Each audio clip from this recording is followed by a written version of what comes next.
მოლაპარაკებები, განწყობები, რომელიც არის ვაშინგტონში, გიორგი ხატიაშვილი ჩაგორთვება და მისგან გავიგებთ, როგორ რეაგირებს ამ პროცესებზე ამერიკის პოლიტიკური ელიტა, მედია. გიორგი, თუ შეგიძლია გითხრა მეტი ზოგადად იმ დამოკიდებულებებზე, რომელიც აი ჩამოყალიბდა ჩვენს გადაცემაში ვისაუბრეთ არაერთხელ, მათ შორის აი ზელენსკის პირველ ნაბიჯებზე ამ ახალ ადმინისტრაციასთან მიმართებაში, რომელიც არ იყო მაინცსა და მაინც წარმატებული. ხა ვატყობთ, რომ ამ ხრივ თითქოს დიპლომატიური ტაქტიკა შეცვლილიც არის და ეფექტურიც არის, მაგრამ საბოლოო ჯამში ეს რა გავლენას ახდენს პროცესზე, რასაც ქვია ცეცხლის შეწყვეტა, რასაც ქვია ტრამპის მიზნები და ამოცენები, რომელიც მას დეკლარირებული აქვს. მოგესალმებით პირველ რიგში, მადლობა მოწვევისთვის.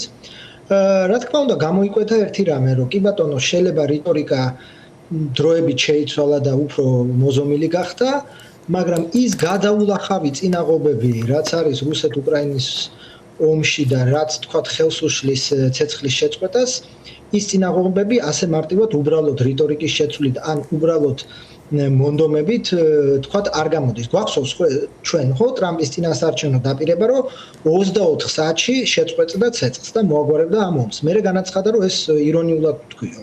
მაგრამ ბუნებრივია ახლა 24 საათში კი არა, შეიძლება ისრაელი და ჰამასის მოლაპარაკებებს დასჭირდა 10 თვე თუ მეტი თუ ნაკლები ცოტა, მაგრამ რუსეთ-უკრაინის მოლაპარაკებები რომ 1, 2 და შეიძლება 3 კვირაში ნაწილობრივი ცეცხლის შეწყვეტაც კი ურთულესი მიღწევია, ეს გასაგები იყო ყველასთვის. ეხლა დღეს რა ვითარება გვაქვს? დღესდღეობით არის ისეთი ვითარება, როდესაც ორივე მხარე ხო, უკვე გამოჩნდა, რომ თქვა ზელენსკი სულ მადლობებს უხდის და როგორც უიტკოფის ინტერვიუდან გავიდგეთ, ხო, პუტინი პორტრეტს უგზავნის და უთხრა, რომ შენ სახელზე სანთელი დავანთეო, შესაბამისად, ორივე მხარე ცდილობს ერთის მხრივ ტრამპის გული მოიგოს და მეორე მხრივ ცდილობს არ დაიბრალოს, თქვათ, საბოტაჟი ამ მოლაპარაკებების, მაგრამ გააკეთოს, თქვათ, რუსეთის შემთხვევაში ხო ცხადია, ანუ გააკეთოს მინიმალური და თქვათ პასუხისგებლობა გადაიტანოს უფრო და უფრო უკრაინის მხარეზე, რომ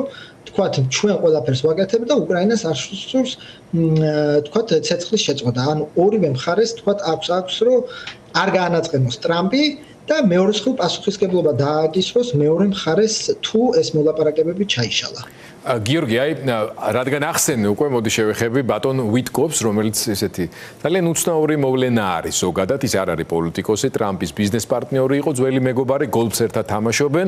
მისი ინტერვიუ იყო რამდენიმე დღის წინ ასევე სკანდალურად ცნობილ, ასე ვთქვათ, ტაკერთან და იქ სხვა შორის არა მარტო უკრაინასთან და რუსეთთან მიმართებაში, არამედ სხვა თემებთან მიმართებაშიც ბევრი რამ თქვა სადავო და ესეთი რთულად მისაღები მაგალითად ისრაელისთვის, აი მაგალითად ასეთი რამ თქვა, რომ პალესტინური ტერორისტული ორგანიზაცია ჰამასი არ არის ისეთი ექსტრემისტული, როგორც ხშირად წარმოაჩენენო.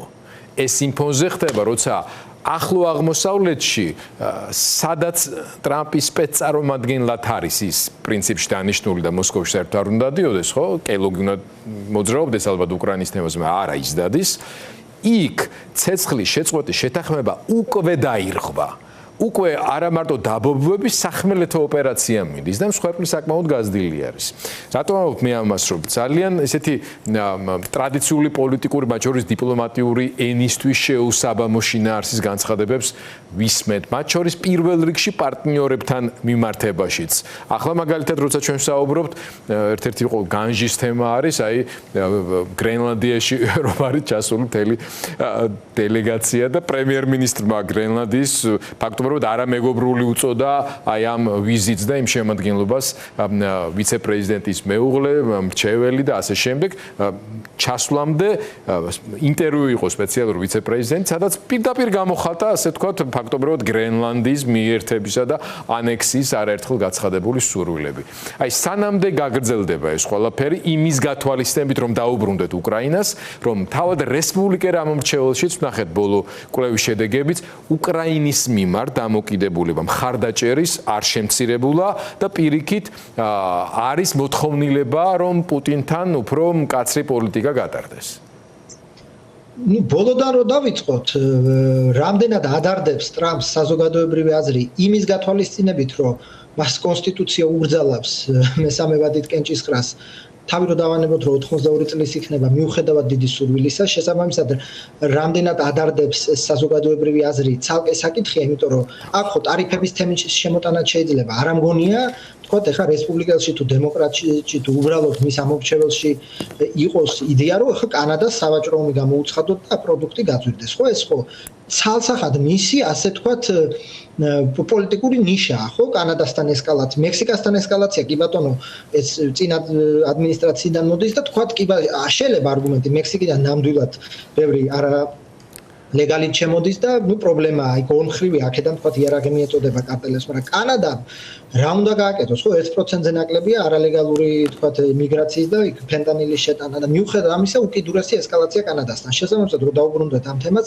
რამდენად საერთოდ ადარდებს ეს საზოგადოებრივი აზრი, ეგ ცალკე კითხვა. მეორე საკითხი ასე თქვათ ეს არაორდინალურობა. ეს არაორდინალურობაც ხო ახალი არ არის, მაგალითად პირველი ვადის პირველი სახელმწიფო მდივანი რექს ტილერსონი გახდათ ExxonMobil თუ არ ვწდები ExxonMobil-ის თავმჯდომარე, ხო? ანუ ამ კაც ახასიათებს ესეთი თქვათ ბიზნეს და ეს ვიტყობი მართლა უახლოესია მის სასამართლოებზე დადიოდა, როგორც იმავე ინტერვიუში თქვა და ძალიან ენდობა.